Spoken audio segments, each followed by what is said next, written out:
2012ની ચૂંટણીઓ જીત્યા પછી જે લોકોએ મને પ્રેમ આપ્યો હતો, મારી ઈમાનદારી પર વિશ્વાસ મૂક્યો હતો, એટલે કે મેં નિર્ણય કર્યો હતો કે હું લોકોની સમસ્યાઓને મજબૂતીની સાથે ગુજરાત વિધાનસભામાં ઉપાડીશ અને જનકલ્યાણના કામો કરીશ.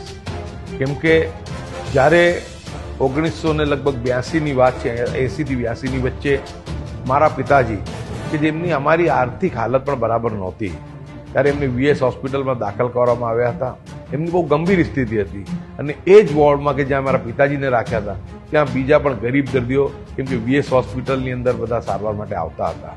ત્યારે ત્યાં મેં જોયું કે લોકોને જો ડૉક્ટર દવા લખી આપે તો દવા 1000 રૂપિયાની હોય, પરંતુ ગરીબ દર્દી પાસે પૈસા ન હોય તો ગરીબ દર્દી મેડિકલ સ્ટોર પર જાય અને દવાનું બિલ પૂછે કે દવા કેટલાની છે. ત્યારે એમને કહેવામાં આવે કે આ દવા 1000 રૂપિયાની છે, ત્યારે એવું કહે કે 200 રૂપિયા છે, તમે 200 રૂપિયાની દવા મને આપી દો. એટલે લોકોની જે બેબસી છે, લોકોની જે આર્થિક સ્થિતિ જોઈને કે ગરીબાઈ શું હોય છે એ ત્યાં મને જોવા મળી.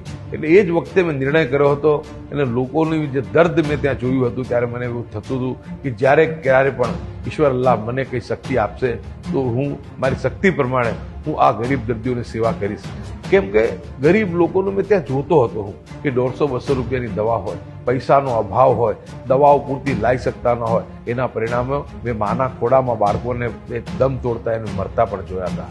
ત્યારે સંવેદનશીલ સ્વભાવના કારણે એ જ વખતે મેં નિર્ણય કરી લીધો હતો કે જ્યારે પણ મેં તો વિચાર્યું પણ નહોતું કે હું કોઈ દિવસ ધારાસભ્ય બનીશ, પરંતુ મને એમ હતું કે જો આર્થિક રીતે કદાચ જો હું સદ્ધર થઈશ તો એ વખતે હું ગરીબોનું જે છે, જે બીમારો છે, જે રોગીઓ છે, એમની હું સેવા કરીશ.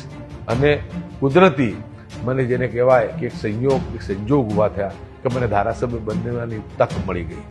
હું ધારાસભ્ય બન્યો ત્યારે લોકો મારી પાસે આવતા અને લોકો જે વાત મને કરતા એ બધા આર્થિક મદદ માટે આવતા.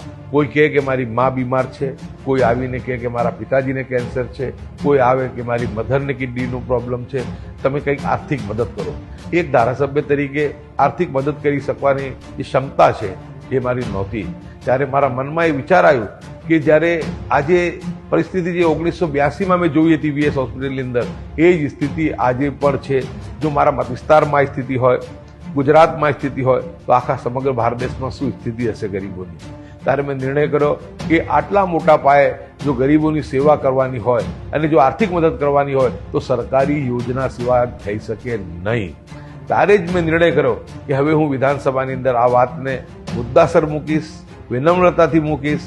અને મેં વાતને સતત 6 વર્ષ સુધી વિધાનસભાની અંદર મૂકી અને મેં વિધાનસભાની અંદર આ વાત પણ કરી કે દેશની અંદર, રાજ્યની અંદર કે મારા વિસ્તારની અંદર ગરીબો દવા વગર ટળવળી રહ્યા છે, એ મરી રહ્યા છે. ત્યારે એક જવાબદાર, એક આગેવાન તરીકે, ચૂંટાયેલા પ્રતિનિધિ તરીકે આપણી ફરજ છે કે આપણા ગુજરાત રાજ્યનો કોઈ પણ દર્દી જે છે દવા વગર કે સારવાર વગરનું મૃત્યુ ના થાય. અને એ વાતને મેં જ્યારે લાગણીસભર રીતે રજૂઆત કરી, હું આભાર વ્યક્ત કરું કે વખતે આનંદીબેન પટેલ મુખ્યમંત્રી હતા, એક વિરોધ પક્ષના ધારાસભ્ય તરીકેની પણ મારી વાતને એમણે સ્વીકારી અને મારી વાત સ્વીકારીને એમણે આ યોજના બનાવવાનો નિર્ણય લીધો. ત્યારે મેં એ જ દિવસે વિધાનસભામાં કહ્યું હતું કે હવે હું ધારાસભ્ય રહું કે ના રહું, હવે મને ટિકિટ મળે કે ના મળે, હવે હું ચૂંટણી જીતું કે હારું, પરંતુ મને મરતા દમ સુધી એક જ વિશ્વાસ રહેશે કે મેં એક ગરીબોની માટેની, એક વિરોધ પક્ષના ધારાસભ્ય હોવા છતાં સરકારને આ બાબતે કન્વિન્સ કરીને ગરીબો માટેની આટલી મોટી યોજના બનાવવામાં સફળ રહ્યો છું. એ મારો દિવસ મારી જીવનમાં હું માનું છું કે સૌથી મોટો, સૌથી આનંદમય મારો દિવસ હતો. અને આજે એ યોજના, જે વાસેલી યોજના હતી, એ યોજના આજે કન્વર્ટ થઈને દેશની અંદર આજે આયુષ્યમાન બની છે. એમાં પણ કેન્દ્રીય ગૃહમંત્રી શ્રી અમિત શાહને મેં વિધાનસભા જ્યારે આવ્યા, શંકરસિંહજી વાઘેલાની ઓફિસમાં મળવા આવ્યા, વિરોધ પક્ષના નેતાની ઓફિસમાં, ત્યારે પણ મેં એમને રજૂઆત કરી કે ગુજરાતમાં આટલી યોજના સફળ થઈ હોય તો આ યોજનાને સમગ્ર દેશમાં લાગુ કરો. અને મને ગૌરવ છે એ વાતનો પણ સ્વીકાર થયો અને આજે દેશના કરોડો લોકોને આયુષ્યમાન યોજના હેઠળ લોકોને લાભો મળી રહ્યા.